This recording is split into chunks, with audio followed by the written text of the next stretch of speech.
कहते हैं अगर सच्ची लगन और मेहनत हो तो किसी भी चीज को हासिल करना कोई बड़ी बात नहीं होती, फिर वो चाहे एक अफसर का बेटा हो या फिर एक लोहार का। ऐसा ही कुछ कर दिखाया है कन्नौज के लोहार के बेटे ने।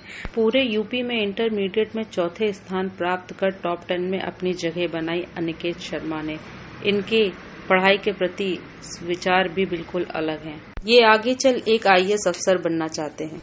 अनिकेत शर्मा मेरा 12th क्लास है और मुझे यूपी बोर्ड 2024 इंटरमीडिएट एग्ज़ाम में 500 में से 486 नंबर प्राप्त हुए हैं और 97.2% है मेरा, और मुझे उत्तर प्रदेश में चौथा स्थान हासिल हुआ है। तो पहले तो मैं ये बता दूं कि मैं डेली पढ़ता था। मैं ऐसा नहीं करता था कि एक दिन पढ़ लिया और फिर 4 दिन गैप कर लिया, और ऐसा करना भी नहीं चाहिए। मैं सभी बच्चों को यही सलाह देता हूँ, और इसके लिए मैं डेली पढ़ता था और मैंने टाइम टेबल बनाया हुआ था और उसका मैं नियमित रूप से पालन करता था, उसी के अनुसार पढ़ाई करता था। जी, मेरी पढ़ाई में जो भी समस्या आती थी उसका निराकरण मेरे विद्यालय के शिक्षकों द्वारा किसी भी समय पर किया जाता था।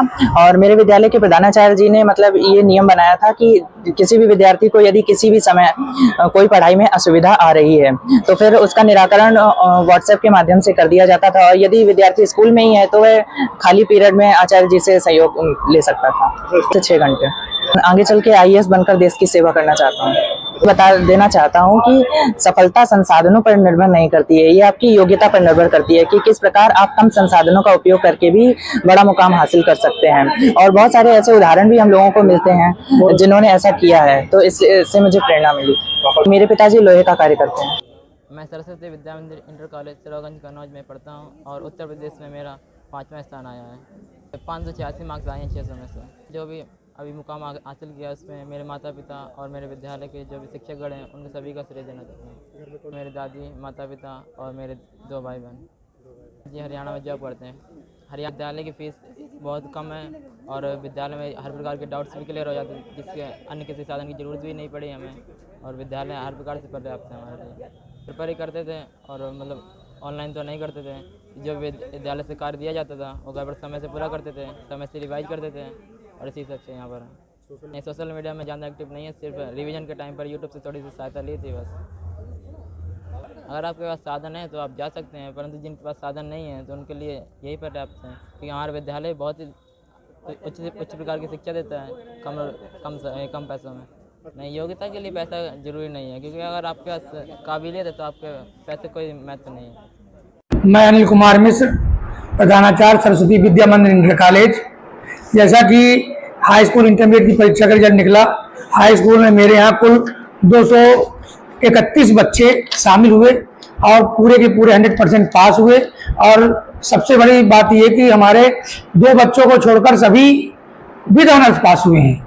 रिजल्ट 100% है, लेकिन विद ऑनर्स 2 बच्चे 229। इसी प्रकार इंटरमीडिएट में भी 182 बच्चे आए, 100% रिजल्ट रहा, और इंटरमीडिएट के सभी बच्चे विद ऑनर्स पास हुए हैं। हाई स्कूल की मेरिट में, उत्तर प्रदेश की मेरिट में हाई स्कूल में 9 बच्चे हमारे यहाँ आए, और इंटरमीडिएट की मेरिट में जो वरीयता सूची बनी है उसमें 7 बच्चे हमारे यहाँ आए हैं। हमारा विद्यालय 1995 से है, ये स्थापित हुआ है, और बराबर पढ़ाई के दृष्टिकोण से बहुत ही उच्च शिक्षा दी जाती है। और 2004 से यहाँ मेरिट आना शुरू हुई, एक आध मेरिट आती रही। 2020 में भी हम लोग टॉप 10 पे रहे, 21 में भी हमारी 1 मेरिट आई, 22 में भी मेरिट आई, और 23 में हमारे यहाँ क्या कहते हैं 10 बच्चे आए, हाई स्कूल में 9 और 1 इंटरमीडिएट में। और उसी क्रम में आज हमारे यहाँ 15 बच्चे मेरिट में आए। उसे जब मैंने सुना तो मेरे आंसू आ गए। शिक्षकों का ही सबसे बड़ा श्रेय है। हमारे शिक्षकों ने बहुत मेहनत किया और उन्होंने विद्यालय और बच्चों के लिए अपना समय और अपना जिससे कहते हैं तन मन से उन्होंने बच्चों के साथ प्रयास किया। आज वो बच्चे कामयाब हुए कि हमारे 100% बच्चे विद ऑनर्स पास हुए।